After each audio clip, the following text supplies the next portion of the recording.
Bago nag-start ang hearing, in fairness ng RTC judge natin, humingi siya ng paumanhin. So, in my long time of practice, ngayon ako narinig na isang judge tumayo, very humble enough, humingi ng paumanhin na sa pagkakamali nila. Pagkakamali ng court na because of that pagkakamali, na-deprive ang liberty ng isang presumed innocent na tao. Hindi pa convicted si Jason Sa. He is presumed innocent. He has the right to due process. But despite the presumption of innocence, nakulong siya for 4 or 5 days until now nasa kulungan pa because of sa pagkakamali. Second, may order ang DOJ na bawal manghuli sa mga available offense pag weekend or eve ng weekend or holiday. But naghuli pa rin ng NBI kasi nakalagay doon sa warrant of arrest na non-bailable. That's why first time ko nakita na isang judge very humble enough humingi ng tawad sa kliyente natin na si Jason sa pagkakamali nila. Ang reason naman ni judge, mayroon daw silang form, yung platform na pag ilagay mo doon bail required o bail zero ilagay sa form daw ang ma-print daw non-bailable. Or kahit na hindi yata na nabasa, pinipirmahan pa rin niya. So doon ang pagkakamali. Ang ginawa niyang reason, ang online form or format ng Supreme Court or anong tawag doon sa warrant. So dahil doon sa format na yan, nakalagay non-bailable. It was not intentional daw the part sa korte. Bago nag-start ang hearing, in fairness ng RTC judge natin, humingi siya ng paumanhin. So, in my long time of practice, ngayon ako narinig na isang judge tumayo, very humble enough, humingi ng paumanhin na sa pagkakamali nila. Pagkakamali ng court na because of that pagkakamali, na-deprive ang liberty ng isang presumed innocent na tao. Hindi pa convicted si Jason Sa. He is presumed innocent. He has the right to due process. But despite the presumption of innocence, nakulong siya for 4 or 5 days until now nasa kulungan pa because of sa pagkakamali. Second, may order ang DOJ na bawal manghuli sa mga available offense pag weekend or eve ng weekend or holiday. But naghuli pa rin ng NBI kasi nakalagay doon sa warrant of arrest na non-bailable. That's why first time ko nakita na isang judge very humble enough humingi ng tawad sa kliyente natin na si Jason sa pagkakamali nila. Ang reason naman ni judge, mayroon daw silang form, yung platform na pag ilagay mo doon bail required o bail zero ilagay sa form daw ang ma-print daw non-bailable. Or kahit na hindi yata na nabasa, pinipirmahan pa rin niya. So doon ang pagkakamali. Ang ginawa niyang reason, ang online form or format ng Supreme Court or anong tawag doon sa warrant. So dahil doon sa format na yan, nakalagay non-bailable. It was not intentional daw the part sa korte. Bago nag-start ang hearing, in fairness ng RTC judge natin, humingi siya ng paumanhin. So, in my long time of practice, ngayon ako narinig na isang judge tumayo, very humble enough, humingi ng paumanhin na sa pagkakamali nila. Pagkakamali ng court na because of that pagkakamali, na-deprive ang liberty ng isang presumed innocent na tao. Hindi pa convicted si Jason Sa. He is presumed innocent. He has the right to due process.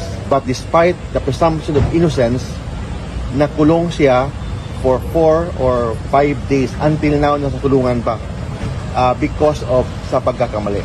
Second, may order ang DOJ na bawal manghuli sa mga available offense pag weekend or eve ng weekend or holiday.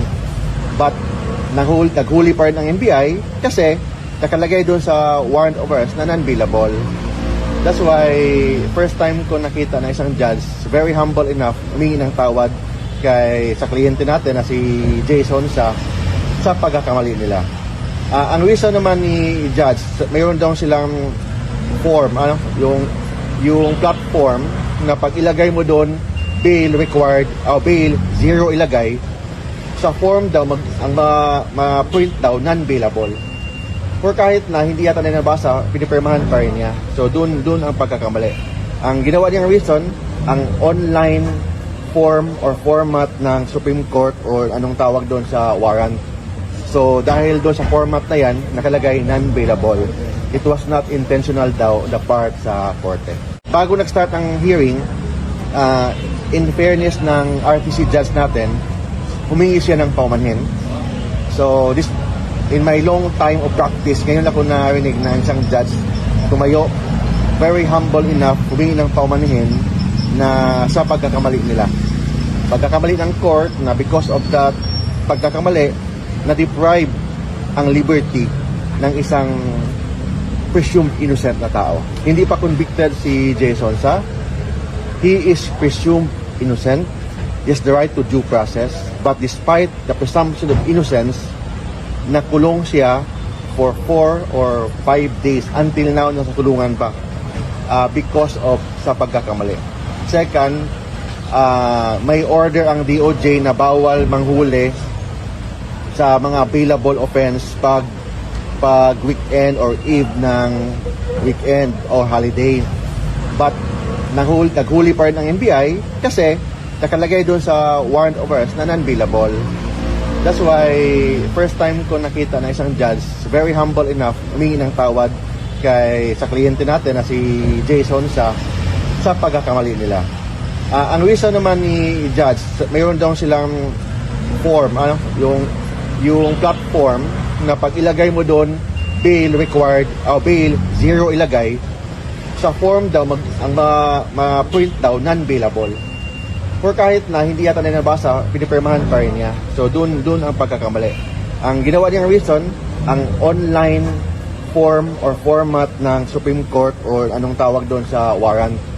So, dahil doon sa format na yan, nakalagay non-bailable. It was not intentional daw the part sa korte. Bago nag-start ang hearing, in fairness ng RTC judge natin, humingi siya ng paumanhin. So, in my long time of practice, ngayon ako narinig na isang judge tumayo, very humble enough, humingi ng paumanhin na sa pagkakamali nila. Pagkakamali ng court na because of that pagkakamali, na-deprive ang liberty ng isang presumed innocent na tao. Hindi pa convicted si Jason Sa. He is presumed innocent. He has the right to due process. But despite the presumption of innocence, nakulong siya for 4 or 5 days until now nasa kulungan pa because of sa pagkakamali. Second, may order ang DOJ na bawal manghuli sa mga available offense pag weekend or eve ng weekend or holiday. But naghuli pa rin ang NBI kasi nakalagay doon sa warrant of arrest na non-bailable.